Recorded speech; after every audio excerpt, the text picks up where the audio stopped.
aza miala amin'ny RTN tsika atao mahajanga. Le RTN aloha kiasy ewa mahafinaritra zany mitandreny anazy. Aza miala amin'ny RTN. RTN zala kiasy. RTN zala tsara RTN.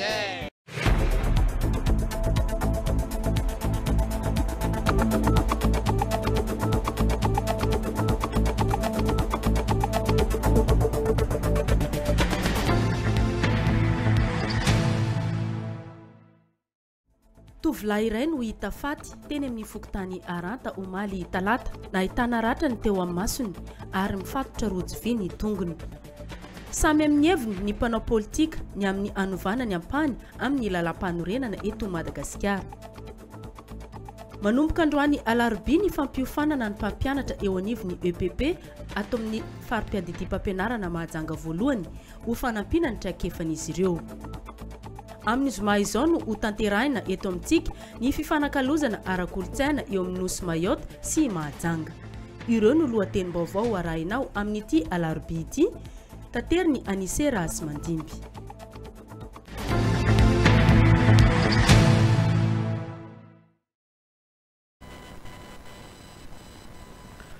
Ity no alarobia faefatra amby roapolo ny volana aprila taona 2024. Miaraba tomboko lasy tomboko vavy ampitiavana no anasanatsika niaraka ny vaovao hatramin'ny farany. Vaovao sosialy vetrany nahitana vata mangatsikana tovolahy iray ny tao amin'ny fokotanin'ny Aranta omaly atoandro.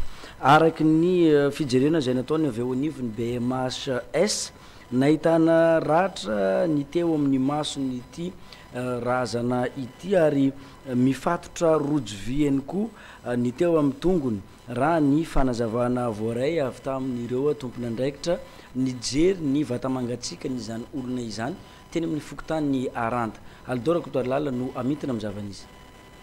Tovolahy iray nelanela ny 20 amin'ny 20 taona eo no hita faty tao amin'ny fokotanin'ny Aranta ny talata atoandro 17 volana avrily teo. Raha ny fijerena natao ny mpitsabo avy eo anivon'ny BMS nahitana ratra teo amin'ny masony havanana. Ny fatotra rojo vy ihany koa teo amin'ny tongony. Mitondra ny fanampanazavana ny mpitsabo avy eo anivon'ny BMHS eto Mahajanga. Hitantsika angambany fa nisy atao hoe tovolahy anankiray hita faty tany amin'ny fokotanin'ny Aranta zany, tany amin'ny fitobian'ny dakana tany Aranta. Tovolahy sahabo eo amin'ny nelanelany 20 taona ka hatramin'ny 20 taona izy io, lehilahy. Zavatra hita dia mifatotra chaîne ny tongony, dia hitantsika amin'ny sary ary misy cadenas le izy nefa dia petaka eo aminy ny lakile le cadenas. Raha tonga teny toerana izahay dia nahita fa atao hoe fahafatesana mampiayay. Zay ngambany no azo lazana fa lazaiko etonany zany dia mampiayay ny fahafatesana nahazo ilay tovolahy io, satria raha ny singa hitenenana fa dobon-drano izy dia tena tsy misy zany hitenenana hoe dobon-drano izy. Nefa kosa misy ny atao hoe ratra teny aminy zany, nisy ratra teny aminy teo amin'ny masony havanana zay hita hoe nisy zavatra nandona, zay tsy teneto hoe daroka fa ny zavatra nandona ny masony zany ary lasa mangana ny masony. Misy milaza koa hoe efa tsy eo ny nifiny, mbola ao ny nifiny, mbola hitanay tao ny nifiny complet, fa ny raha no raha velona no hita, zany hoe mbola voavetivety no nahatonga ny fahafatesana. Nalefa ny any amin'ny morgue moa izy ary ihany ny havany zay mijery azy zay araka ny heninay efa hita ny havany izy, tovolahy avy any Ambalamanga zany io tovolahy io. Raha ny tatitra azo hatrany tsy salama saina ity tovolahy ity hoy ny fianakaviany zay tonga naka ny nofo mangatsikany teny amin'ny tranopaty eny amin'ny hôpitaly Mpiazagandrovy anio alarobia 14 volana avrily 2024.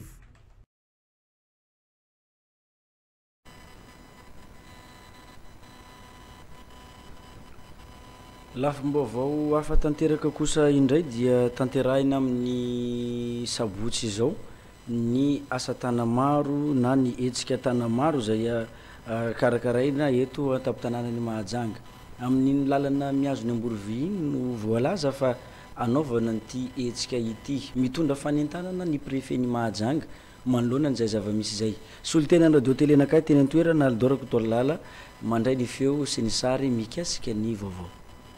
Faly miaravatsika rehetra manaraka an'izao fandaharana ataoko hoe manokana izao. Araka ny fanasana moa dia atao amintsika pon'ny Mahajanga ray manontolo na ny tompon'andraiky mpanjakana, ny mpiasa mpanjakana miankina tsy miankina, ny fikambanana isa-tsokajy dia tonga amin'ny ataoko hoe fotoana faharoa anaovana ny tana maro isika eto amin'ny préfecture-ny Mahajanga ka manasa atsika rehetra izay voatonona anarana teo na tsy voatonona moa zany fa mba ho tonga anatanteraka an'izany tana maro zany izay toromarika namena manokana avy any amin'ny fanjakana Foibe ary tsy anao ambany zavatra an'izany atsika eto Mahajanga koa manentana amin'izay fandraisana anjara ho fanamafisana an'izay toromarika avy amin'ny fanjakana Foibe ary natao indrindra mba isiny firaisan-kina fiarana ho amintsika vahoaka sy ny tompon'andraikitra rehetra. Marihana moa fa any amin'ny lalana makany Amborovy no anaovantsika an'izay tana maro zay amin'izao asabotsy ny 7 ny volana Aprily amin'ny 7 ora maraina. Faharoa zany izy io raha mahatsiaro tsika dia tamin'ny asabotsy 7 ny volana Martsy. Araka ny fandaminana moa dia isaky ny asabotsy farany volana no anaovantsika an'izany tana maro zany izay indrindra anetanana atsika anaovantsika mba hiarahantsika ny fanajana, ny fananana iombonana sy ny fananam-panjakana izay iasan'ny vahoaka. Misy toe-tsaina tiana volena dia ny toe-tsaina indrindra ho fampiarana amin'ny tena izy ny fitiava-tanorazana sy toe-tsaina olo-pirenena vanona sy vonona koa manentana atsika tsirairay avy amin'izany fanatrehana sy fanatanterahana ny tana maro ho atsika eto Mahajanga zay. Averina asaina zany isika rehetra tompon'andraiky mpanjakana, ny mpiasa mpanjakana, ny olona rehetra, ny fikambanana, ny miankina tsy miankina amin'ny fanjakana rehetra mba tsy ilazana vahoaka tsy avakaravaka ny ananivon'ny commune, ananivon'ny fokotany rehetra any mba hitonga ifanometanana ampiseho an'izay firaisan-kina, fiarahamonina, fiaramiaina eto Mahajanga zay ny asabotsy 7 Aprily amin'ny 7 ora maraina manomboka eo amin'ny lalana mazava wilona makany amin'ny lalana makany Amborovy manapatanana iny amoron-dalana iny zany no anaovantsika fanehoana an'izay fanajana ny fananana-iombonana fananam-panjakana izay fanehoana firaisan-kina sora tompona makasitraka tompovana. Fa eo amin'ny resaka fampianarana indray-mbava vetivety miatrika ny antsoina hoe journée pédagogique ireo mpampianatra eo anivon'ny EPP zay miisa 5 misy ato amin'ny faripiadidim mpampianarana Mahajanga voalohany amin'izao fotoana izao. Mandritra ny 3 andro moa no anaovana izay journée pédagogique izay nanomboka androany hatramin'ny zoma fa 20 volana Aprily izao. Ao anatin'izy io no hanomezana fampiofanana ho fampitombona ny traikefa efa nanan'ireo mpampianatra eny anivon'ny EPP. Eny amin'ny EPP tsara rano ambony no anaovana ity fampiofanana ity mbola eo ampikirakirana ny sary sy ny feo ny fanadidina mikasika an'izay ny teknisiana amin'izao fotoana izao fa ivadika lafim-baovao hafa isika efa tonga eto Mahajanga tamin'ny alahady ny pasika teo iny ireo ekipa boxe sava teto Boeny rehefa avy namita fifaninanana tany Antananarivo ka nahazo vokatra tsara izy ireo. Miara-dalana amin'izy ireo hatrany nefa ny candidat solombavam-bahoaka ny Madagasikara mifaninana amin'ny fifidianana solombavam-bahoaka amin'ity taona 2024 ity dia ny candidat Azali Failaza izany. Judith Rakotovao. Medaly volamena 2 ary medaly volafotsy 8 ireo no vokatra tsara azon'ny ekipany boxe française eto Boeny nandritra ny fifaninanana nasionaly tany Antananarivo tamin'ny herinandro lasa iny. Ny ekipany boxe française eto Boeny no nahazo ny laharana faharoa manerana ny Madagasikara tamin'io fiadina ny tompon-daka io. Ny alahadin'ny paka 20 aprily maraina teo no tonga teto Mahajanga ireto ekipany boxe française eto Boeny ireto ka nisy ny fandraisana azy ireo niaraka tamin'ny député Azali Failaza teto amin'ny jeunesse et sport.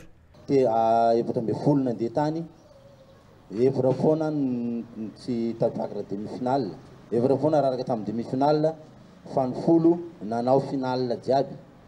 De roa médaille d'or, de folo valo médaille d'argent. Io moa zany resaka coup d'arbitrage ny famonoana national raha vao tsy manakao andreo nalamanga reo tsika mandezika 3e round, 4e round.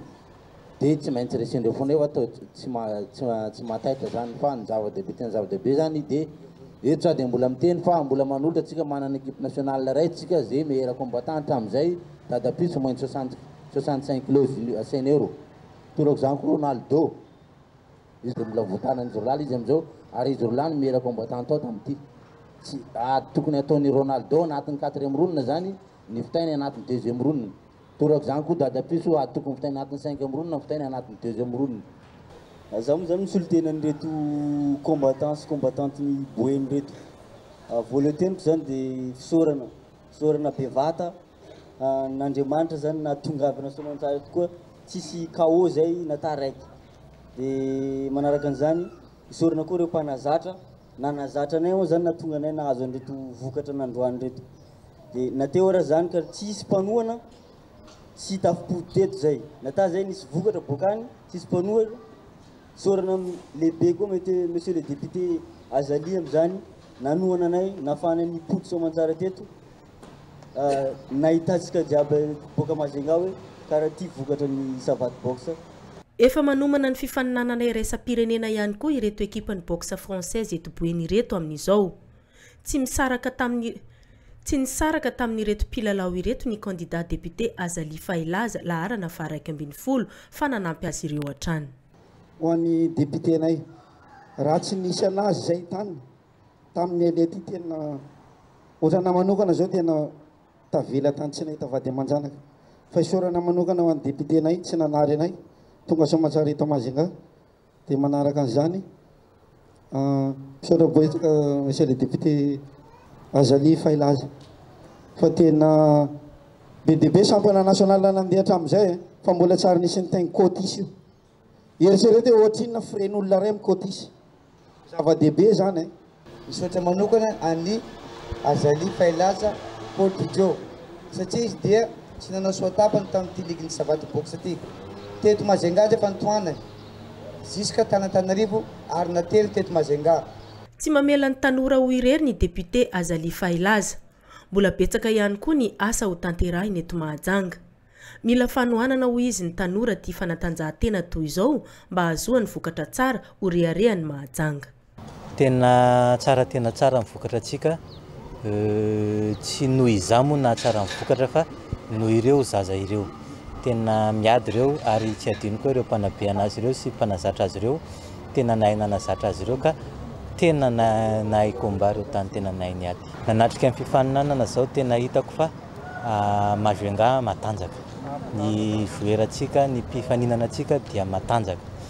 Fa misy olana kely fotsiny ny efa nahazoazo taona moa ny arbitre atao ka tsy dia mahita tsara ngamba zay no azo ilazana azy fa tokony nody tamintsika taty au moins 7 médaille d'or tokony nody tamintsika taty. Zava-dehibe tokoa ny fanampinan'ny tanora satria ireo no tena tsara tsinjovina amin'ny misy antsika zao zany satria raha varilava izy ireo dia hosahirana ireo ray aman-dreny. Fa izy ireo zany anjarantsika mamalavala azy mba hoavin'ny firenena sy hoavin'ny Majunga matory firenena ny faritra Majunga. Candidat député Azali Failaza laharana fa 120 zany aky Mahajanga mahalala ny mahasoa ny vahoaka rehetra.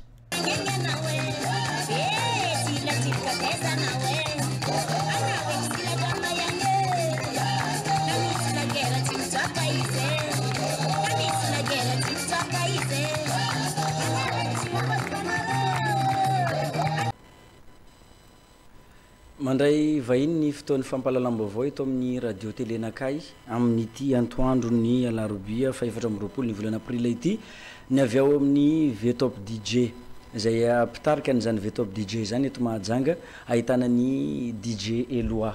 Miarabanao Eloa. Ya miarabanao anise miarabako tsika rehetra tokatrano zay mijery RTN zao toandro misy antolehibe matoa zay nakatry hoe mizavatra vaovao. Tena nandro vita ny fety isorany longan'Andriamanitra nanao fety tsara tsika jiaby zanaka Majunga na tany a place ta Grand Pava na Petit Place na ta village tao tena fen'olo ki tsara ny fety ke zay zany ilaza vaovao tsara ho atsika zay mijery RTN zao toandro. Efa miresaka an'izay RTN zay foana DJ Loa misy fiaramiasa ho an'ny RTN sy Vetop DJ am'izao fotoana izao indrindra fa niresaka fandaharana radio ny resantsika eto aloha FM 94 MHz radio nakay inona le izy DJ Loa? Ya izy moa zany fa niresan'ny PDG nay moa zany tsisa fa monsieur Dadi fa ela misy ny tena an'izay zavatra zay fa ny programme Vetop DJ maro de nalamina seky nasina talon fety fa tsy tratra fa leo commencé ny androany zany fotoanatsika amin'ny radio manomboka amin'ny 5 sasany commence zany zay ambiance te aniny mix zay ny anaran'ny émission tsika vaovao be ao amin'ny RTN radio RTN ao jusqu'à amin'ny enina sasany zany izy ravaitsika amizay de ny atsika amin'io zany tokony tsy miantso amin'ny téléphone direct fa message ndro lefa fa ny fangatanareo zany de tsy maintsy mixena le hira anao zany manao ambiance karaha mamonjy an'ireny soirée na discothèque reny ambiance atao amin'io fa zay hira angatanareo ny hitanay fotsiny amin'ny message amin'ny téléphone amin'ny numéro ny RTN natsona anazy de zay amizay rehefa aveo mixa le hira eny rehefa aveo hoe de asoratanao anaranao nandefa anazy de alefanay dédication amizay hoe ya ty ny hira nangatanao ohatra mitona anaran'olo ohatra Rakoto ty hira nangatanao Rakoto ohatra hira Smavena nangatanao mafana de tsy maintsy mandeha le mix iny de mena dédicace kely anao nanolotra an'izay message zay zany ny ambiance vaovao arana amin'ny RTN eto manomboka ny androany amin'ny 5 sasany amin'ny radio nakay FM 94 MHz fa maro fandarana fa misy amin'ny radio nakay DJ Loa inona ny ampiavaka an'le tiagniny mix zay hoentinao isaky ny alarobia ndraiky zoma amin'ny 5 sasany? Ya ny mampiavaka anazy zany satria anisy moa fa manao isaka lahady ny anisy moa zany ohatra ny animation tonga de misy appel animation libre de ohatra zany koa moa ny Abdel de niresaka moa zay sy responsable de hoe misy banga kely ny banga zany le ambiance discothèque mix reny zany ro atao ato fa izy atao an'ny public jiaby fa tsy hoe zay pandeha boîte foana ndro mity anazy non satria ny tena moa DJ discothèque en boîte de nuit reny de ny ambiance atao zany non stop fa mampiavaka anazy fotsy zany sy voalohany medreo somary ataotsika miadakadana sitsika le reny R&B mivadika dancehall miakatra amizay de farantsika misalegy de tapitra le manomboka amin'ny 5 sasany zay jusqu'à amin'ny 9 sasany de ho atsika zany zay pakafina ambiance nay vaovao be misy satria misy antony lehibe izy natao amin'ny 5 sasany satria amin'ny 5 sasany rava piasa rava koa pianatra de ho anareo zany apitapitao fa DJ Loa anao mix direct amin'ny radio RTN tsy de be resaka be zany zay amin'ny micro fa mix tena basé eo mihitsy ny ambiance mix manomboka amin'ny 5 sasany zay ke ho atsika zany atokatrano afaka meno amin'ny téléphone fa misy radio koa ke aza miala amin'ny RTN 94 zay poste azahoana anazy tsy zay izy Eloa raha rotina ihany fandalovanao misy an'le fandarana atao amin'ny radio nakay manahoana resaka hira vaovao amizay amin'ny fotoana io? Ny hira vaovao zany ny tena moa DJ tsy maintsy mipetrapetraka fa ny zavatra tiako atongavana fotsy zany ny hira atao eo hira jiaby nagasy na vazaha bakeo somary misy surprise ienga foana zany eo mety misy rétro tampoka tonga de tetratsika any fa ny ambiance ohatrandre zany koa fa ambiance nay mampisoma satria antena fa folo taona naovana ty mix ty de ho afapo donc olo jiaby fa apitapitao amin'ny namana jiaby amin'ny radio RTN isaka larobia sy zoma ambiance miaraka amin'ny aloha de alohan'izay somary misy fivavana fa somary miany kely atsika miany kely satria somary mandeha fivavana tapitra fivavana iny mitsofoka amizay za eo satria tsy mitovy boko ny ambiance fivavana ndraiky ambiance ndraiky aza miala amin'ny RTN isaka larobia ndraiky zoma zay fa ambiance tena miavaka mihitsy ho atao ao nouveauté feno boka aveo tsy maintsy misy namana ve top DJ invité koa zany amin'ny émission ty fande zany fotoana fa ny mampatsiro anazy foana zany ho atsika menoa ny RTN isaka ariva amin'ny dimy sasany de ny zoma koa fa DJ loa mihitsy isoma tena platine isomanao ke amboarany programme atsika apitapitao jiaby reny amin'ny bus bajaj reny misy émission vaovao be aranareo amin'ny ve top DJ zay tondrana anarana hoe teaniny mix faitsika boko terme anay hoe teaniny mix zay ao amin'ny RTN misaotra betsaka ok isaoratsika DJ Loa miavaka kely amin'ny andavanandro ny animation zay atao sy ny fomba hitondrana ny ambiance ma DJ no ilalaovana an'izay platine zay mivantana amin'ny radio anakay FM 94 MHz iarana amin'ny DJ Loa zareo ao amin'ny V-Top DJ merci Loa ya merci beaucoup de misy teny kely ny ambiance zany somary misy scratch mihitsy mandeha amin'ny fa tsika mila miheny foana antrano any kitrakitrako vao mandeha scratch iny tonga de mitsofoka koa irafa rehefa aveo matsy enotsiky zay vao anao maheno anazy ny androany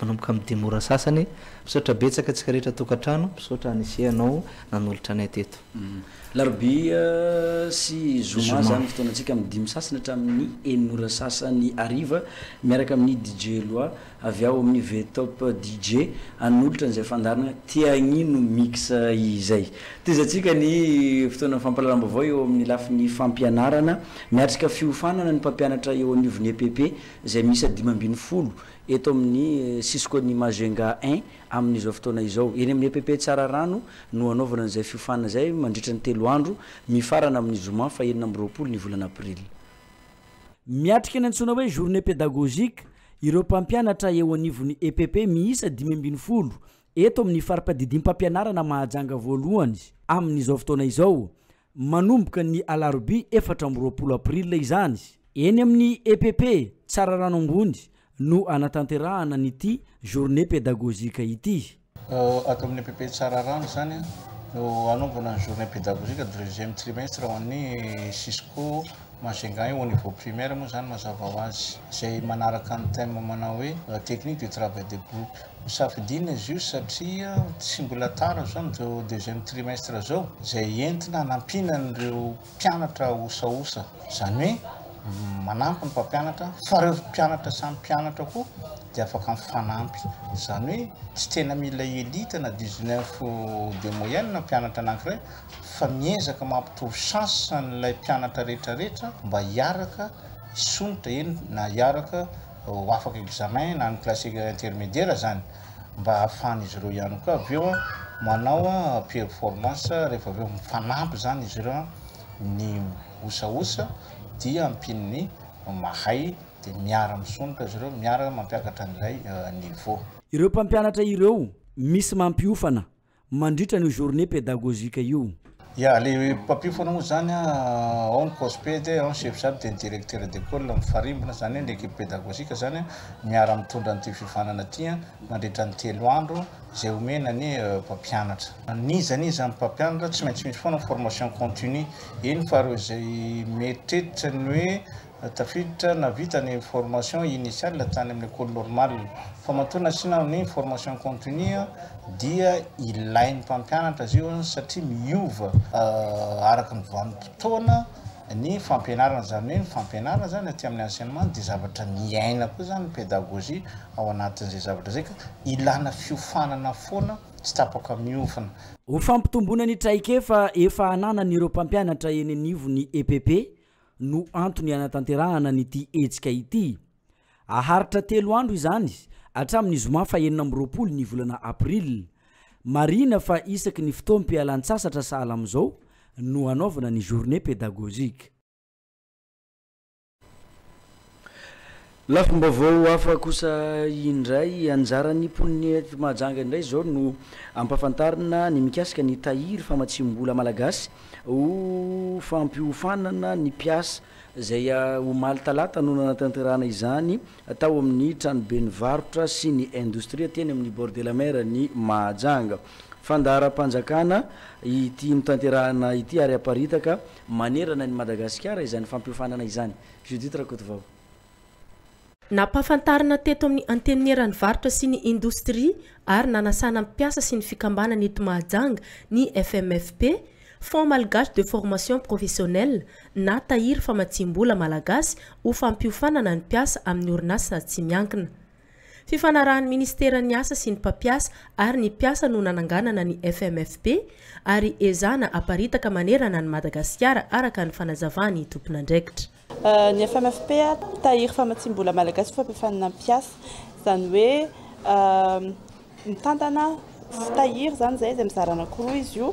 Ny voalohany avy amin'ny latsakemboka avy amin'ny orinasa, zany hoe ny orinasa araky ny lalàna izay nivoaka moa zany dia ny orinasa rehetra eto Madagasikara dia mandoa latsakemboka raha isan-jato ny fitambaran'ny karama ao amin'ny zareo. Dia misy vola anankiray avy any amin'ny mpamatsy vola.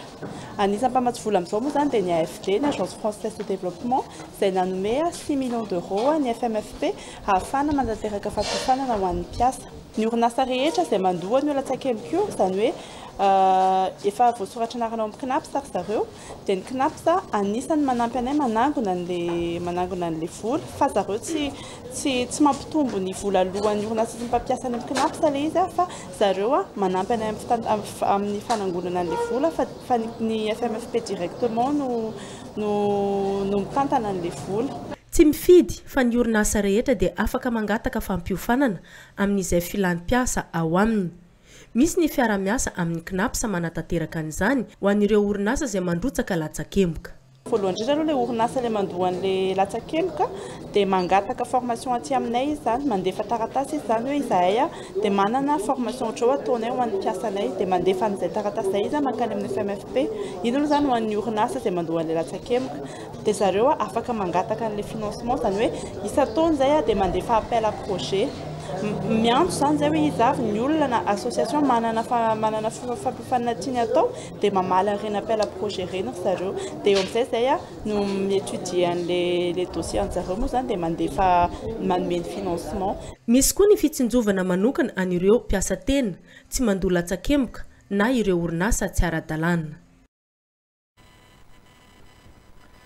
Anisan'ny sampam-pianarana misy eny anivon'ny anjerimanontolon'ny Mahajanga ihany koa ny E2SP na ny École de droit et sciences politiques ao amin'ny anjerimanontolon'ny Mahajanga no ahitana izany. Misy ny hetsika zay nataonyity E2SP ity tamin'ny herinandro lasa teo indy. Nisy ny fampiantsoana mpanao gazety tamin'izany. Aldora Kotorlala solontenany radio telenakay niatrika ny zava-nisy no tanterahiny École de droit et des sciences politiques eto Mahajanga. Tontosany zoma fa 7 volana avril teo ny fanolorana diplôme na ny mari-pahaizana ho an'ireo mpianatra nahazo zany tao amin'ny EDSP na ny École de droit et sciences politiques eo anivon'ny université ny Mahajanga. Nitondra ny anarana andiany miavaka sy andiany mamiratra ireto mpianatra ireto izay nahazo ny mari-pahaizana licence en droit sy ny masters en droit. Reto moa zany 3e promotion ho an'ny master reo ivoakareo dia ho an'ny licence 6e promotion dia 7 ny ao amin'ny master dia 7 ny ao amin'ny licence. Amin'ny voana master anay zany zao zay vao tena hoe namoaka be da be ohatran'izany fa hatramin'izay eo amin'ny 10 eo ihany na 5 farafahamariny rehefa mivoaka master ohatran'io. Fa reto promotion mivoaka amin'izao reto zany tena anisan'ny promotion tsara indrindra izay nandalo tao aminay nanomboka première année jusqu'à zareo mivoaka zao master. Mampiavaka zareo misy olona ambony be niveau tena tsara niveau be dia mitarika an'le namany dia tonga dia misy groupe na 10e zany tonga dia tsara be mahay be tena hoe misy avenir tsara mihitsy amin'ny asa juriste aty dia avy amin'izay zany izay no mahatonga le hoe tonga dia maro be miara-mivoaka satria tonga dia misy mitarika dia tsara sady ohatran'ny fanampy be zay reo io dia tsara be mihitsy zany promotion master mivoaka amin'izao io. Ny ankamaroan'ny mpianatra rehefa mivoaka ao amin'ny EDSP dia manao concours mpanjakana. Zany hoe miditra manao concours any amin'ny ENAM ny ankabetsahany sy any amin'ny ENMG. Teo ilay ankizy mivoaka teo major na master 2 iny zao efa mianatra any amin'ny ENAM izy iny satria bac plus 4 ilay niveau nanaovana concours dia efa afaka izy dia mandram-pivoany M2 zany efa afaka concours izy dia efa any amin'ny ENAM izy. Oui, mizara anankiroa manomboka première année, deuxième année, tronc commun, tambatra daholo zany sady manao droit public, droit privé. Dia rehefa tonga amin'ny licence mizara zareo misafidy na manao sciences politique na manao droit des affaires. Dia rehefa manao sciences politique moa zany izy en même temps sady manao cours na droit public interne ihany mba ahafahany manao concours any amin'ny LMG raha ohatra ka hoe any metimety aminazy. Miezaka anatsaratsara kokoa izay ihany moa zany natao hoe vao miditra ny taona vaovao dia miezaka ny anao hoe ahoana ny anatsaratsarana kokoa noho ny teo raha hoe efa hitanay tsara zany promotion mivoaka reto dia mbola izanay ho tsara mihoatra an'izany promotion mivoaka manaraka. Miavaka ny fampianarana eo anivon'ny école de droit et sciences politiques ary efa isany mampiatra ny système LMD izy ireo ankehitriny. Nahazo licence en droit privé. Mahafinaritra be ny ao amin'ny EDSP professionnel daholo ny fampianatra ao dia tsy nisy problème tsy nisy olana mihitsy hatreto ny fianarana atao milamina tsara daholo. Niezaka manao droit moa tsy mora fa mila détermination be dia mila courage mila tsy mifaly amin'izay fampianarana omem-pampianatra koa zany satria izay ilay système LMD. Mila mahay mikaroka sy mitady dia rehefa tanteraka izay dia mora ny azona ilay diplôme. Marina be dia be ny olona miteny hoe betsaka ny zavatra mila vakina mila mahay ny karazana code sy ny lalàna be dia be ny lalàna fa rehefa tena zeritry ny lazaiko izay hoe détermination dia mora ny asa minazy. Afaka atao tsara ny manohy ny fianarana na dia efa mitondra tokantrano aza ny olona iray. Profon'izany ity mpianatra iray izay vao nahazo ny diplôme master ity. Fianarana atao amin'ny EDSP mahafinaritra izy satria maro be zany zavatra tsy hita taloha dia ianaranao lalindalina kokoa ao anatin'izay. Fa nanao journalisme telo taona teto Mahajanga dia avy eo tena hitako hoe mbola tsy ampy fa mila mianatra foana dia miverina mihitsy nandalina bebe kokoa. Dia hitako hoe ohatr' izany ilay politika ohatr' izany fianarana politika na manokana science politique no nataoko dia izay koa hitako metimety aminahy. Dia tena hitako mahafinaritra be mianatra aho. Oui, izay moa efa nipublieko tamin'ny FB tamin'ny navitako ny soutenance quoi. Dia hoe c'est pas facile de gérer un foyer, les charges, et l'étude en même temps, c'est pas facile fa tsy misy mafy tsy laitra ny zoto. Mahazo toa efa misy zavatra crise anao vitanao foana io dia sorako eto manokana koa raha misehako tena nanosika izy koa moa tia fianarana dia mianara dia miverina mianatra.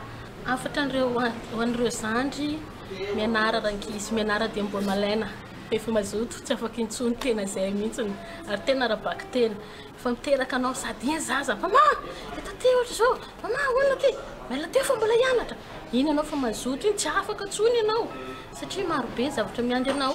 Fa zao ty efa mbola meny mama sy papa vola mbola mivonona manosika mama sy papa dia mianara fa tena tsara ny mianatra rehetra tena tsara. Tao amin'ny restaurant Les Roches Rouges no nanaovana ny lanonana rehetra izay nontronony ireo ray aman-dreny mpianatra, mpampianatra, ny tompon'andraikitra rehetra eo anivon'ny Université ny Mahajanga ary ny ray aman-dreny mpiay, ny andiany mamiratra sy ny andiany miavaka.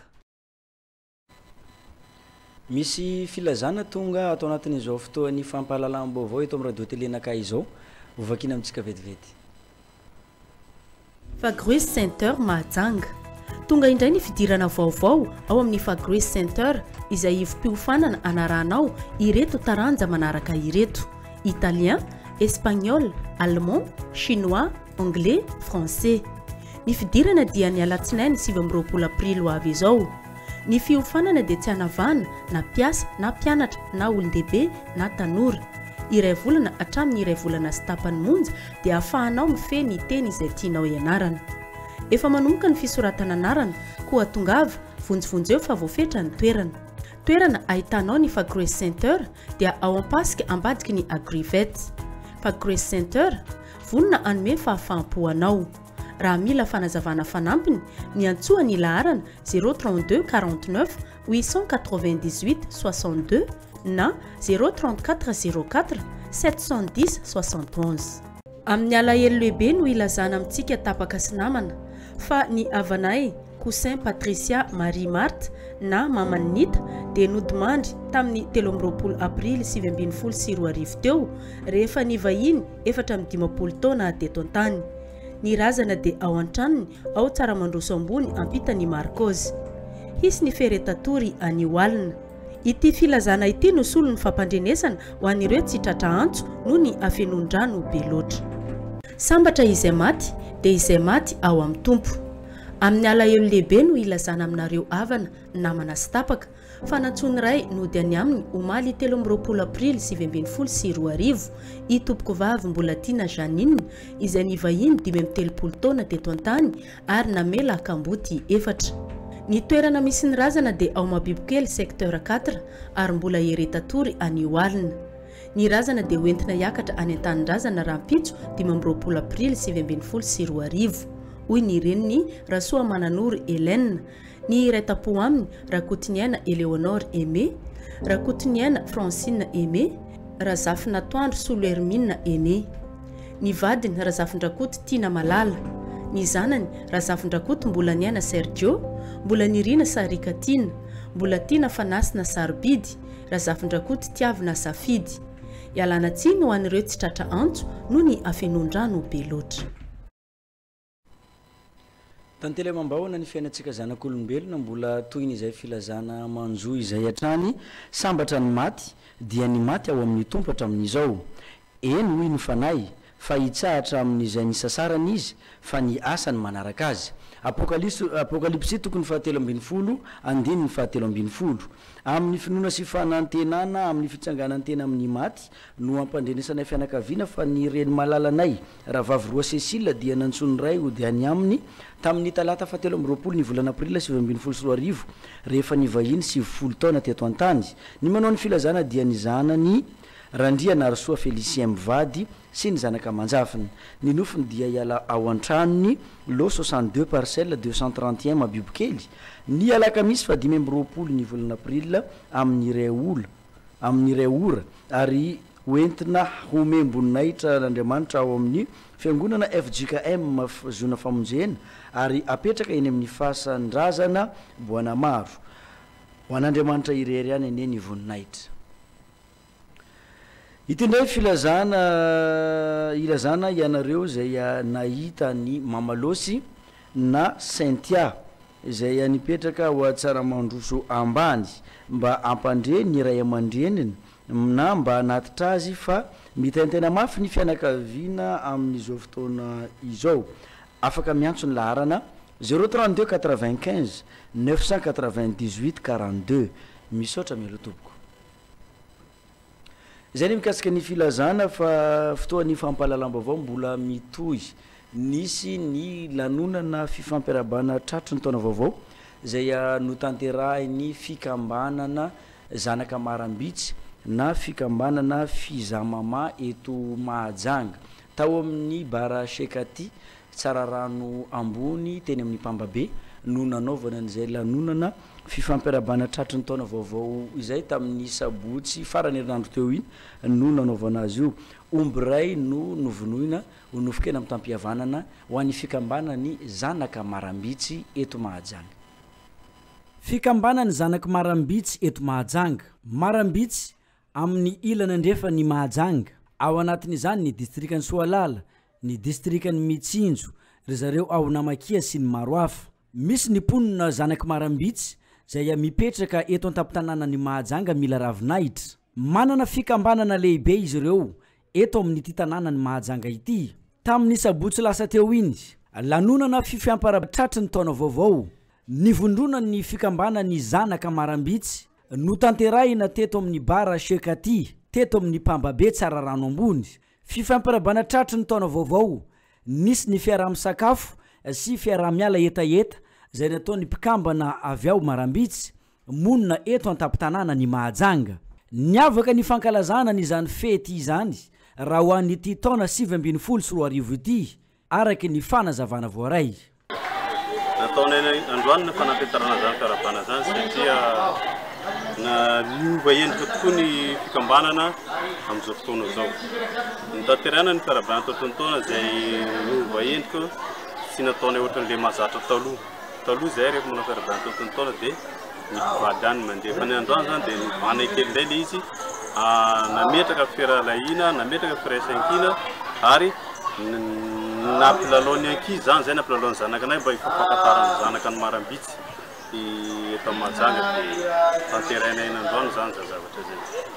Dia eto zao président zany mbola manetana atsika rehetra zay zanaka Marambitsy avy amin'ny faritry Marambitsy iny avy andrefanao na avy amin'ny faritry Mitsinjo, Soalala sy zay tsy voatanisa rehetra amin'ny faritry Marambitsy manetana zay mbola matoritory.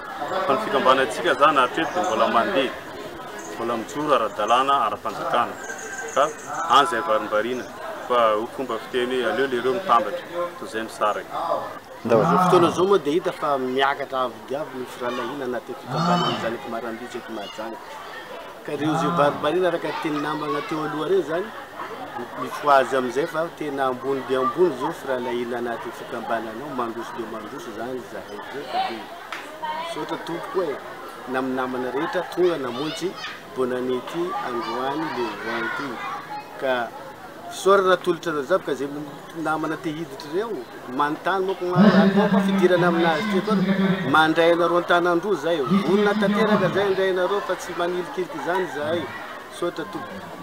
Ny fikambanany zanaky Marambitsy amantaonany maro izay no nijorony teto Mahajanga.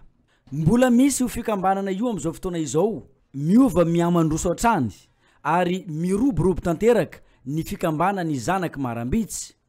Fa koa zahay satria zay mitambatra vato zay misaraka kosa fasika ka tanteraka io fitenenana io ankehitriny satria efa matanjaka le février fikambanana noho ny fitarihan'ny présidentanay ary manjaka ao anaty fikambanana ity ny discipline, ny fifatiavana ary ndraindra raha sanatria ka misy fahoriana dia miara-mivondrana avy hatrany manampy reo. Ny fikambanana dia miamoroborobo, miamandroso hatrany ary na ny lalàna ny fitsipika amin'ny feny fikambanana ara na tsaraina hatrany. Tsy laza fotsiny zay ohatra hoe ny famangihana zany na io amin'ny tsara na amin'ny ratsy dia natsaraina araka ny tena mitratra ny fikambanana zay. Ka manentana anareo zay mbola matoritory any ambadika any. Ny fikambanana zanaky Marambitsy dia tsy mialan-jafy ary dia tongavanareo misoratra anara, tongavanareo miditra amin'ny fikambanana fa ny fikambanana dia mandray anareo mivoa ho atsika rehetra ny farafaran'ny fikambanana. Nandritra nyity lanonana fifamparabanana tratry ny taona vaovao ity namono omby matavy iray ny fikambanany zanaky Marambitsy onofokena amin'ny tampihavanana ho an'ireo mpikambana ireo. Amin'ny mahalanonana fifamparabanana tratry ny taona vaovao anyity etsika ity dia nitoy tamin'ny alalan'ny fandihizana izany. Lanonana manetriketrika tokoa natao tamin'io fotoana io. Nalaina ny saraka ny rehetra, masoandro nodiny nampalahelo nandritra nyity lanonana fifamparabanana tratry ny taona ity.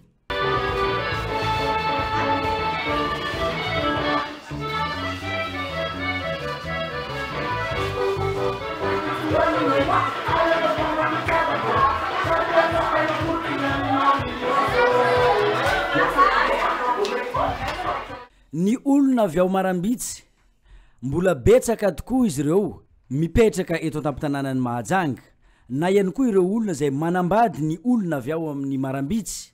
Ity fikambanana ity dia fikambanana tsy malaim-bahiny, afaka mandray ny olona rehetra, manatevin-daharana n'izany fikambanana fizamamay izany hoy ny tompon'andraikitra ato anatin'ny fikambanana.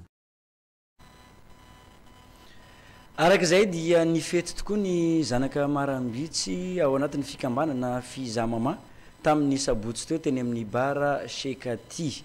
Isan'ny taona no anaovan'izy ireo an'izany etsika lanonana fifampirabana tratry ny taona vaovao izany. Pejy sosialy nanatanteraka ny asa soa mahazatra azy ny Azoi na ny fikambana ny zanatany karana eto Mahajanga, fizarana sakafo, fizarana lamba fitafy, fijerena manokana anireo ankizy iara-nierisetra eny anivo ny CDF toy ny mahazatra isaky ny farany herinandro no anaovana azy io. Manerana an'ireo fokotany 4 tetezin'izy ireo avokoa ny fokotany misy eto Mahajanga. Judith Rakotovao no nanaraka azy ireo tamin'ny sabotsy teo.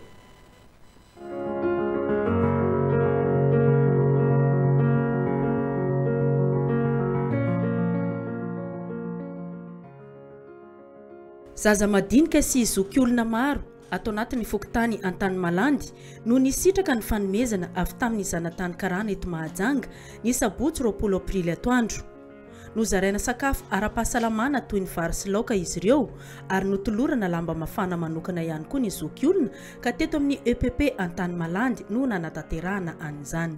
Voalohany indrindra dia misaotry dia ny toakasitraha dia ny pitiava amin'isika zanatany karana moa nareo manao asa soa mbity koa izahay mba samba mahita anareo tokoa tena sy nitady fa tena marina dia voky sakafo na vohabolatsika zay hoe mangidy hala-pahavalo iza io mamy ho tiam-bahoaka anareo magnomeny zao fakasitraha zao fa dia misaotry mandrakariva tompoko ao faly izahay ray aman-dreny sy ny zanako koa moa voky dia misaotra nareo mandraky izay mba hitohy zao fitiavanareo anay zao. Misaotra besaka anareo tonga heto aminay Tany Malandy ety amin'ny fizarana sakafo. Misaotra tena fisoarana omeko anareo. Nonka mba ho itombe ny elan'ity anareo nanome anazy. Na hoana nahazo lamba isikana, nahazo sakafo isikana, tena fisoarana be lehibe na anareo tonga heto. Amin'ny fofeno hafaliana no isaoranay an'ireo amicale zanatany karana reo nanao an'izao fihetsika zao. Tsy niterena reo fa sitrapon'ireo ary dia mahafaly le izy. Mbola ny fikambanana zanatany karana lohatreto no mijery manokana ny zaza madinika sy ny zoky olona eny anivon'ny fokotany ary mitety ny fokotany 4 eto Mahajanga izy ireo manao ny asa soa isaky ny sabotsy. Voalohany tena mankasitraka ny reto fikambanana zanatany karana na zoy zay tonga ty aminay alavitra ty ambany ravikazo farany antsinanana amin'ity faritra fokotany eto Mahajanga zao fisaorana mitafotafo aingane mba maromaro tahaka zao ary mba hanao ohatran'izao jiaby zany ny malala tanana ka tsy hainay zany tsy saotra sitraka eto matory re tompoko zao ataondreo zao Valina Ramatsaro ka tsy hainay zany ny tsy saotra andreo ka mankasitraka andreo mankatelina ary aingane mba hitohy ny fiarah-miasa isanandro zany ka mieto zay dia manao antsoavo ho an'ireo malala tanana manao ohatrany ataon'reto zanatany karana reto fa tena mahafinaritra ny zavatra ohatran'izao mitsinjo ny be antitra sy ireo ankizy madinika zany amin'ny resaka sakafo ara-pahasalamana zao. Fanampinan'ireo vondron'olona marefo, mpiaramonina sy mpiarabelona ny fihetsika ataon'ny fikambanana zanatany karana toy izao. Zany hoe mampalahelo le vahoaka tena hita mihitsy zany le fahantranan'le vahoaka amin'ny tsy fampiny sakafo sy nama dia mba mitondra anjara biriky kely izahay amin'ny andron'ny fetiny zao paka zao. Isaky ny sabotsy izy io ohatrany misy anona fizarana sakafo foana ataondry zareo eto Mahajanga zany. Mahazava-dehibe an'le hetsika hoe mba mitondra anjara biriky kely amin'le fisakafanan'le olona mba mety mangataka tsodrano sy vavahana ho anay ihany koa zareo rehefa mba mihinana zavatra kely. Le izy aloha hita hoe kely dia kely fa nefa kotrokotrona kolay moa izy hoe dia voninahitra ny fanomezana izy io fa tsy natao haniny koa voky fa voninahitra ny fanomezana zay. Tafiditra tao anatin'ny fanomezana amin'ny fetin'ny paka ny hetsika asa soa nataon'ny fikambanana zanatany karana tamin'ity sabotsy 20 aprily ity. Anjaran'ny fokotany Tanambao Ambalavato indray amin'ny sabotsy manaraka.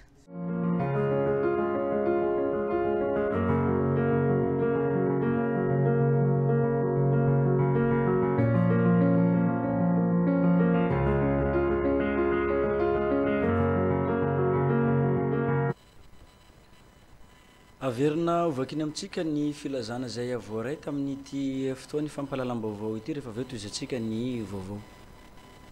Fagrois Center Mahajanga. Tonga indray ny fidirana vaovao ao amin'ny Fagrois Center izay ivim-piofanana anaranao ireto taranja manaraka ireto: italien, espagnol, allemand, chinois, anglais, français. Ny fidirana dia ny alatsinainy 7 aprily ho avy izao.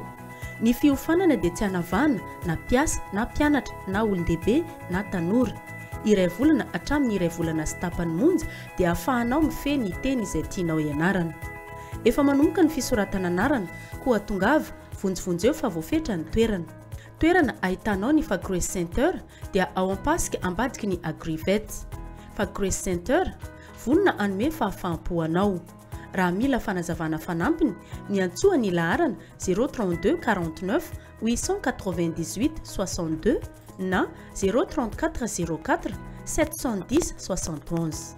Amin'ny alahelo lehibe no ilazana amintsika tapaka sy namana fa ny avanay Cousin Patricia Marie Marthe na Mamany Nita dia nodimandry tamin'ny 13 aprily 2022 teo rehefa ny vahiny 4 taona teto an-tany. Ny razana dia ao an-tranony ao tsara mandroso ambony ampitany Marcos. Hisy ny feretatory anio alina. Ity filazana ity no solo ny fampandrenesana ho an'ireo tsy tratra antso noho ny afenondrano be loatra. Sambatra izay maty dia izay maty ao amin'ny tompo. Amin'ny alahelo lehibe no ilazana aminareo havana namana sy tapaka fa nantsony ray nody any aminy omaly 13 aprily 2022 i tompoko vavy mbola tiana Janine izay nivahiny 17 taona teto an-tany ary namela akamboty 4. Ny toerana misy ny razana dia ao Mabibikely secteur 4 ary mbola heretatory anio alina. Ny razana dia hoentina hiakatra any an-tanin-drazana rahampitso 13 aprily 2022. Hoy ny reniny Rasoa Mananory Hélène, ny iray tapo aminy Rakotiniana Éléonore Aimé, Rakotiniana Francine Aimé, Razafina Toandro Solo Hermine Aimé. Ny vadiny Razafindrakoty Tina Malala, ny zanany Razafindrakoty mbola niana Sergio, mbola nirina Sarika Tina, mbola tiana Fanasina Sarbidy, Razafindrakoty Tiavina Safidy. Ialana tsiny ho an'ireo tsy tratra antso noho ny afenondrano be loatra. Tanteramambao ny fiainantsika zanak'olombelona mbola hotoyny izay filazana manjo izay hatrany. Sambatra ny maty dia ny maty ao amin'ny tompo hatramin'izao. Eny hoy ny fanahy fa hitsahatra amin'izay ny sasarana izy fa ny asany manaraka azy. Apokalipsy 7:10 andininy 7:10. Amin'ny finoana sy ny fanantenana amin'ny fitsanganany tena amin'ny maty no ampandrenesanay fianakaviana fa nireny malalanay ravavy roa Cécile dia nantsony ray ody any aminy talata 13 aprila 2022 teo rehefa nivahiny 70 taona teto an-tany. Hoy ny zanany Randriana Risoa Félicien mivady sy ny zanaka manjafiny. Ny nofiny dia iala ao an-tranony lo 62 parcelle 231 Mabibikely ny alakamisy fa 5 ny volana aprila amin'ny ray ora tolakandro ary hoentina anomezam-boninahitra n'Andriamanitra ao amin'ny fiangonana FJKM Zona Famonjena ary apetraka eny amin'ny fasandrazana Bonamaro ho an'Andriamanitra irery any eny voninahitra. Filazana olona very. Ilazana ianareo zay nahita ny Mamalosy na i Saintia zay mipetraka ao Tsaramandroso ambany mba hampandre ny ray aman-dreny na anatitra azy fa mitantena mafy ny fianakaviana amin'izao fotoana izao. Antsoy ny laharana 032 95 998 42 32 95 998 42 misaotra mialoha tompoko. Vaovao eo amin'ny resaka kolotsaina kosa indray misy ny fifanakalozana ara-kolotsaina zay ho atao ny foko sakalava eto amin'ny Faritriboeny eto Mahajanga sy ry zareo Maoré avy ao amin'ny Nosy Mayotte tanterahana amin'ny zoma 20 ny volana aprila izao zany ao amin'ny tranobe ny kolotsaina ny Mahajanga no anatanterahana ity fifanakalozana ara-kolotsaina ity. Isan'izany ny resaka fomba mampanao, ny resaka dihy, ny sakafo ihany koa zay mampiavaka ny zareo Maoré sy ho antsika sakalava eto amin'ny Faritriboeny. Fanampanazavana zay ome ny taleny tranobe ny kolotsaina ny Mahajanga. Tony Christophe. Tanterahina eto Mahajanga amin'ny zoma 20 ny volana aprila izao. Ilay etsika fifanakalozana ara-kolotsaina misy eo amin'ny nosy Mayotte sy atsika eto Mahajanga. Ao amin'ny tranoben'ny kolotsaina ny Mahajanga no anatanterahana n'izany hetsika izany. Mitondra fanazavana ny talen'ny tranoben'ny kolotsaina eto Mahajanga, Tony Christophe. Misy eo amin'ny telo ny entité voakasika mivantana amin'ny fikarakarana sy ny fanomanana azy ity.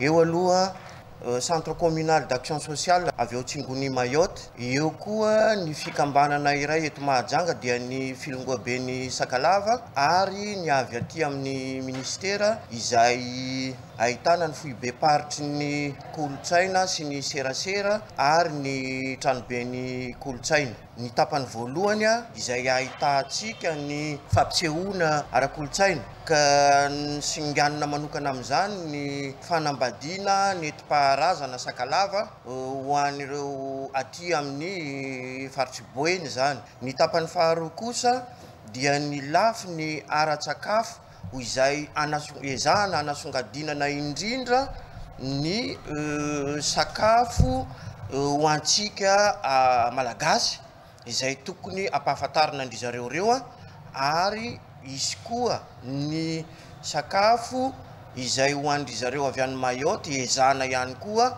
ampiratiana sy andramana aoriana n'io fampisehoana io. Fotoana anankiray azotsika mampahafantatra ny kolotsaina sy ny fomba ho an'ireo namantsika any Dilambato, avy any Dilambato. Koa eto moa dia isorana manokana ry zareo reo amin'izay finiavana amin'ny fiaraha-miasa ara-kolotsaina izay satria atao hoe seho tsy dia matetika misy izao fa ny mahazatra antsika dia ny hetsika artistika foana matetika no ahafantarantsika ny tranoben'ny kolotsaina. Hoe zaina mba ny kolotsaina malagasy mihitsy no ampahafantarina an'ireo nosy rahavavy izay misy ao ivelan'ny Madagasikara amin'ny andiany manaraka amin'ny ity hetsika fifanakalozana ara-kolotsaina ity. Ho iatrany ny fanazavany taleny tranoben'ny kolotsaina ny Mahajanga. Mbola omena antsika tao anatin'ny fampahalalam-baovao ny zava-misy eny amin'ny tranoben'ny kolotsaina ny Mahajanga mandritra an'io fifanakalozana ny hetsika ara-kolotsaina ho an'ny zareo Mahory avy ao amin'ny nosy Mayotte io sy ho antsika malagasy singanina manokana ny foko Sakalava eto amin'ny faritry Boeny rehefa vita ny vaovao mikasika an'izay amin'io zoma 4 aprila io. Fa lafim-baovao hafa tanteraka dia ho tanterahana amin'ny 17 ny volana May ho avy izao ny fitsapakevim-bahoaka ny amin'ny anovana ny ampahany amin'ny lalam-panorenana naneho ny heviny tamin'izany ny filoha teo aloha Marc Ravalomanana sy ny ministry ny serasera sy ny kolotsaina. Willy Ranomenjanary.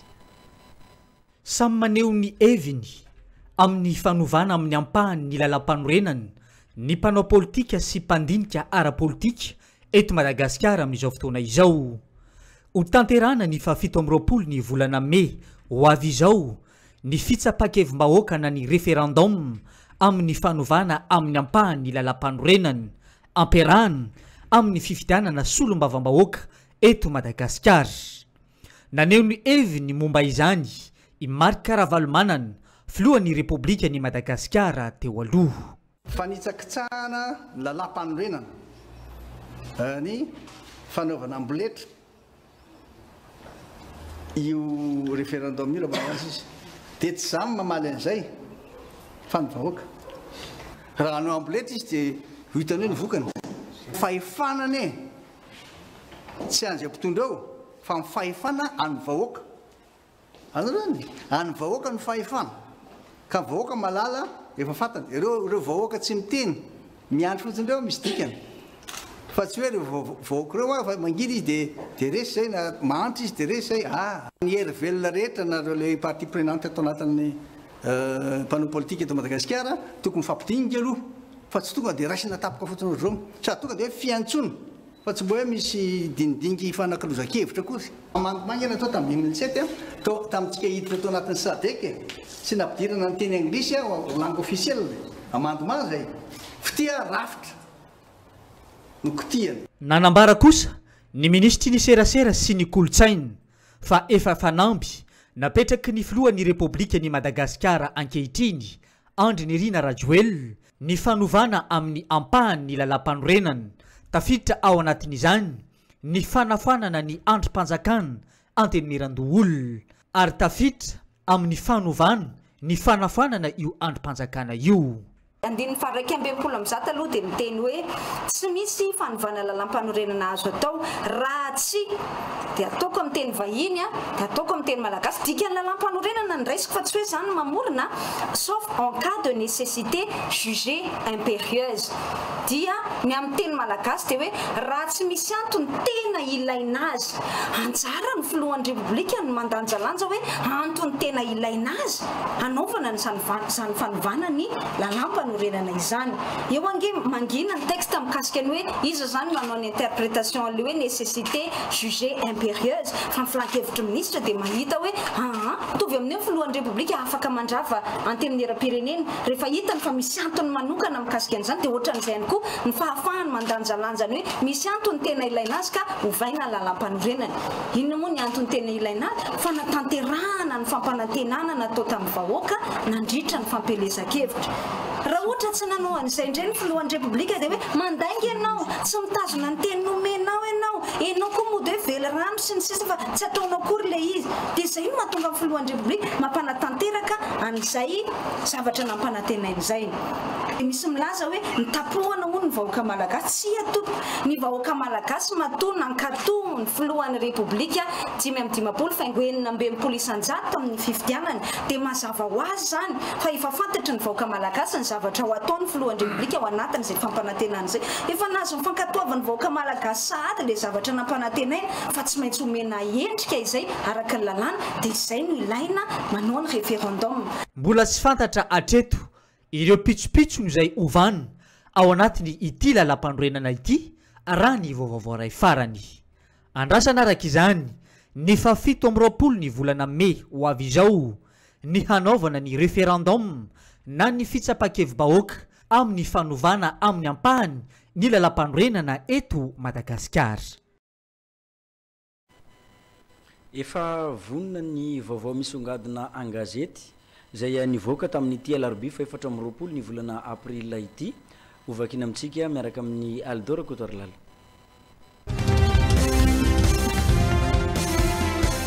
Ireo vaovao misongadina an-gazety voaray teto amin'ny radio telenakay tamin'ity andro ny alarobia ity pejy 2 ny gazety izay zany avy hatrany mahajanga fahafatesana mampiayay lehilahy ny bridana sy ny fatotra rojoviny tongony natsingeva ny rano amin'ny pejy 2 hatrany saika anao fitsaram-bahoaka nodidinina andian'olona ny bureau ny polisy nirefitra ny basy sy ny lacrymogène tao iosy pejy 3 notapahany ny ratsan-tanany fa diso safidy tamin'ny fifidianana pejy 2 nandroba 430 am'zato tapitrisa ariary olona 5 tratra teny Anosibe sy Ampefilo pejy 2 hatrany mahabo deputé taloha sy ny zanan'ilay nosamborina anoizantsika azy ny gazety Taratra pejy 2 efa nigadra teny tsy afasina androba zato tapitrisa ariary sary ny polisy ireo andianjolapanafika pejy 4 fandaranasa pija 7valonjato tapitrisa ariary ho an'ny tanora tantsaha misa 530 amin'ny pejy 3 savorivory tao iosy tovolana faty olona nitaky fitsaram-bahoaka ny ponina vaovao makasika ny fanatanjahantena amin'ny pejy 5 kitra fanomanantena kanina 74 iona amin'ny Luxembourg sy Kenya ary Mauritanie ny Bariany Madagasikara gazety ity tandrazana pejy 3 fifidianana député matahotra Oresy Rajoelina pejy 5 von'olona mampiayay tovolahy hita faty ny bridana sady mirojo vy ny tongony pejy 4 fitazomana basy tsy nazona alalana député teo aloha hiakatra fitsarana an'io pejy 4 ministera ny fahasalamana volabe mitentina 70 tapitrisa ariary voahodikodigna tao amin'io ministera io pejy 2 entitra ny vovonana dinike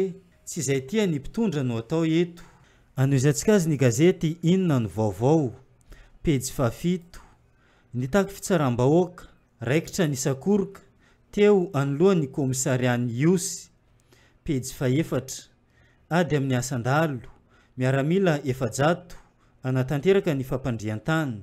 Pejy faharoa, fitsapakevim-bahoaka tsy maintsy irosony, tsy misy lalàna mamaritra ny fiantsoana mpifidy. Ao amin'ny pejy fahatelo, filoha teo aloha Marc Ravalomanana tsy mbola miova amin'ny fomba fanaony. Vaovao makasika ny toetrandro kosa amin'ny pejy fahaefatra, rivo-doza roa miforona ao amin'ny ranomasimbe indianina. Amaranantsika azy ny gazetiko, pejy fahaenina, référendum, TIM, Dinike, KMF Knoe, andresy lahatra ny mpifidy hanao tsia. Pejy fahaefatra, Iosy, savorivory manoloana ny komisaria, lehilahy namon'olona, ny refitra ny basy, nandravana ireo nitaky ny fitsaram-bahoaka. Pejy faharoa folo, Toamasina, sarina ireo rongony mahery vaika avy any Tanzania sy Pakistan.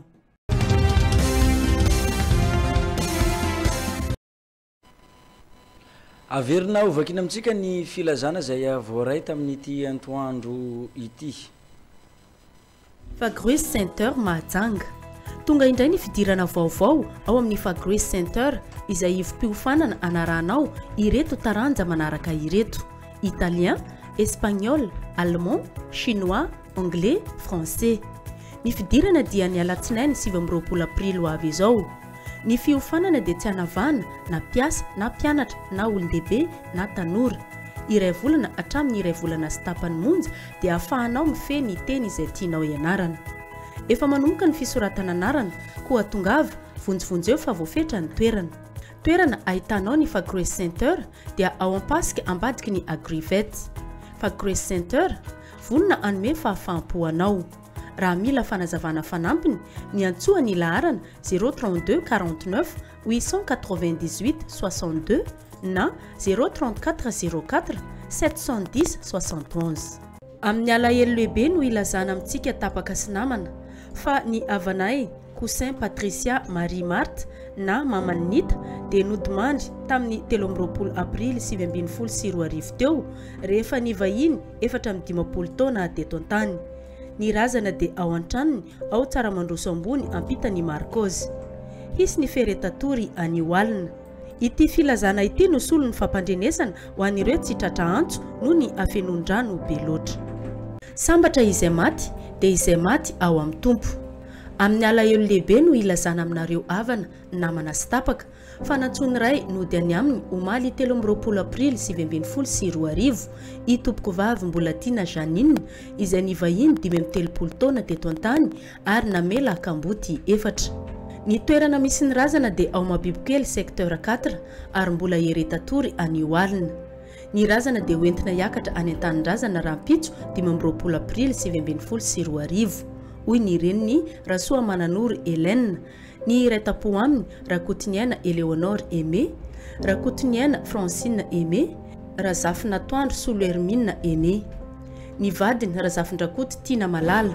Ny zanany Razafindrakoty mbola niana Sergio, mbola nirina Sarika Tina, mbola Tina Fanasina Sarbidy, Razafindrakoty Tiavina Safidy. Ialana tsiny ho an'ireo tsy tratra antso noho ny afenondrano be loatra. Mbola toy n'izay filazana izay hatrany, sambatra ny maty dia ny maty ao amin'ny tompo hatramin'izao. Eny hoy ny fanahy fa hitsahatra amin'izay ny sasarany izy fa ny asany manaraka azy. Apokalipsy 3:17 andininy 7:17. Amin'ny finoana sy fanantenana amin'ny fitsanganantena amin'ny maty no ampandrenesana fianakaviana fa nireny malalanay Ravavroa Cécile dia nantsony ray ody any aminy ny talata 13 aprila 2024 rehefa nivahiny 70 taona teto an-tany. Ny manao ny filazana dia ny zanany Randriana Arsoa Félicien Mivady sy ny zanaka manjafiny. Ny nofany dia iala ao an-tranony lo 62 parcelle 231 Mabibikely ny alakamisy 15 aprila amin'ny iray ora tolakandro. Hoentina ho anomezam-boninahitra n'Andriamanitra ao amin'ny fiangonana FJKM zona famonjena ary apetraka eny amin'ny fasan-drazana Bonamaro. Ho an'Andriamanitra irery any ny voninahitra. Filazana olona very. Ilazana ianareo zay mahita ny Mamalosy na i Saintia zay mipetraka ao Tsararano ambany mba zay mipetraka ao Tsaramandroso ambany mba ampandre ny ray aman-dreniny na anatitra azy fa mitantena mafy ny fianakaviana amin'izao fotoana izao. afaka miantso ny laharana 032 95 998 42 032 95 998 42 ianao misaotra mialoha tompoko. De zay ny koa no mampiditra atsika amin'ireo vaovao sy maresaka avy any ivelany. Isan'ny bantoerana ato anatin'ireo maresaka any ivelany ny mikasika ny zavanisy dia ny fanapoahana ny trano fandraisam-bahiny iray tao Sri Lanka. Voalaza tamin'izany fa dia ny fanjakana islamika no fantatra fa tompon'antoka tamin'ny fanapoahana an'ity trano fandraisam-bahiny ity. Eo ihany koa ny vaovao zay mikasika ny fionan'ny filoha ny koreana avaratra sy ny filoha rosiana Vladimir Poutine. Amin'ny alakamisy izao ny fionana eo amin'ireo filoha pirenena rotota ireo isongadina amin'izany ny resaka fampiasana ny fitaovana nukleary. Aldora Kotrarlala.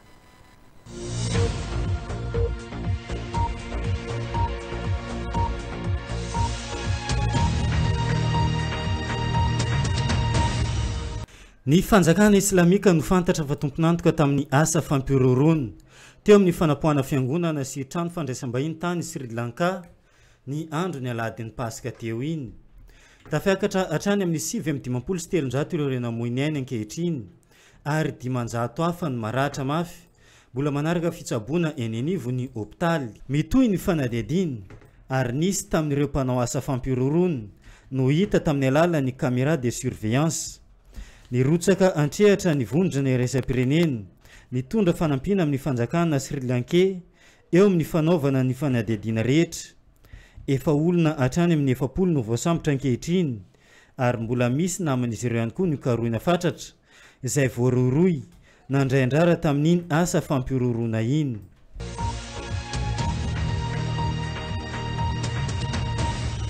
Ibantoerana tanteraka ao anatin'ny fiona ny filoha rosiana Vladimir Poutine sy ny filoha koreana avaratra Kim Jong-il ny fampiasana ny fitaovana nukleary. Efa tonga any Rosia ny mpitondra koreana avaratra ary rampitso alakamisy zao no iona n'ireo mpitondra rotonta ireo. Efa maro ny ezaka natao teo amin'ny mpitondra koreana avaratra amin'ny fampijanonana tsikelikely ny fampiasana ny fitaovana nukleary ary efa nisy tamin'ireo toeram-pamokarana mihitsy no efa nakatona tanteraka. Ny taona 2014 efa niona tamin'ny filoha rosiana Dmitry Medvedev ny mpitondra koreana avaratra Kim Jong-il ary noresana tamin'ny fotoana io ny fampiasana ireo fitaovana nukleary ireo. Hatreto mbola tsy nisy mahalala ny tena resaka ho an'ny reto filoha rotonta ireto mandritra ny fionany rampitso io. Andrasa ny mpanara-baovao maneran-tany ny valiny izany fanontaniana izany.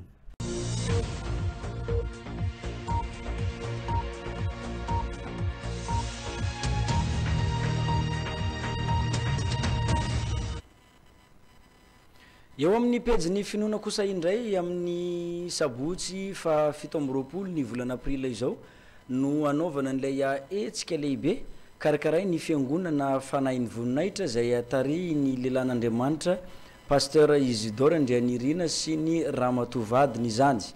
Ao amin'ny complexe sportif Mahajanga no anaovana n'ity etsika goavana miaraka amin'ny fiangonana fanahin'ny voninahitra ity. Fanampy fanazavana.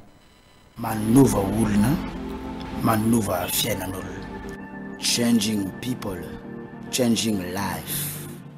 Za taloha zany ny feno adalana zay vitako tamin'ny taloha zany.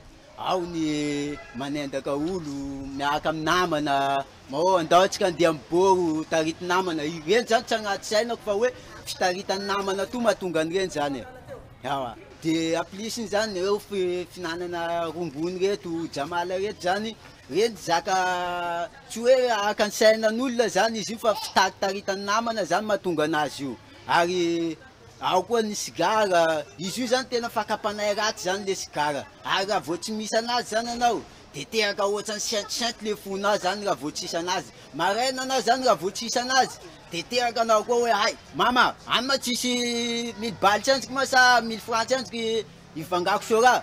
De mahazo an'igny anao boko aveo koa anao mbola mitaky koa anao hoe andeha hinambary.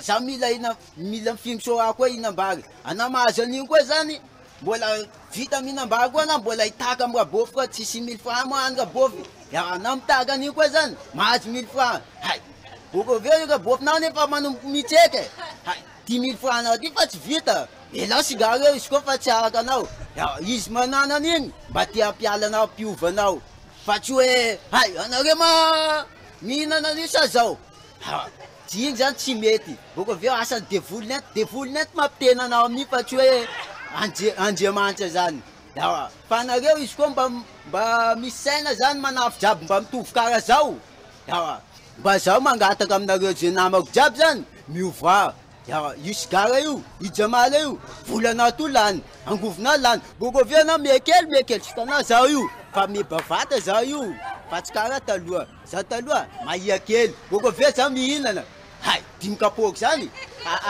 elao fa zao ty zao hay nasotsy sajo telo fa mavoky zao fa tsy kara za taloha fa anareo zaka angatako anareo zay namako jiaby miova toetra miova jery fa io raha io tsy mamango fa juste hoe fandanina andro juste plaisir za sotsikatsy andao tsika jiaby miaraka boko aveo lasa mitarika raha hafa fa anareo mivoa fa amle 27 io manety anatsika jiaby zay namako jiaby izy io fa manatina mavoky manatina mavoka paska manatina mavoka varatra anareo tsara rano miakatra toany anareo eo amin'ny saramandroso eo mandeha amizay anareo amin'ny bloc aty anareo miakatra eo amizay fa mahita complexe sportif amin'ny marcozari anareo aza misalasala boko aveo aza menamenatra miodikodina ndraiky aty sary io tsy mety boko aveo